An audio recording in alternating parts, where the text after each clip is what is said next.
வருஷம் குச்சிக்கிழங்கு சீசனில் மட்டும் இந்த தாத்தா விற்றுட்டு வருவார் தெருவுக்குள்ளே.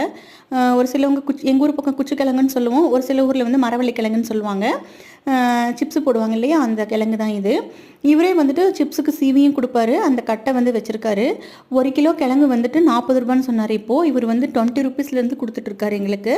1 கிலோ கிழங்கு 40 ரூபா, அது சீவி கொடுக்கறதுக்கு 10 ரூபா 1 கிலோக்கு.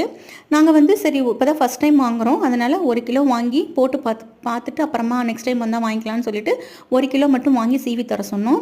தாத்தா 5 மினிட்ஸ்குள்ளார எல்லாத்தையுமே சீவி கொடுத்துட்டாரு. 5 கிழங்கையுமே ரொம்ப சூப்பராக வந்துருந்துச்சு. சிப்ஸும் போட்டு பார்த்துட்டேன், ரொம்ப சூப்பராக வந்திருக்கு, கடையில் வாங்குற மாதிரியே. இந்த மாதிரி வீட்டில் நாங்கள் சீவனா எங்களுக்கு இது மாதிரி வந்ததே இல்லை. ஒருவேளை இந்த மாதிரி சிப்ஸு சீவிர கட்டை வச்சுருந்தா வருமோ என்னவோ தெரியல. எங்களுக்கு நாங்கள் வீட்டில் இருக்கிற அந்த கிரேட்டரில் சீவி எங்களுக்கு வரவே இல்லை. இது ரொம்ப சூப்பராக வந்திருக்கு.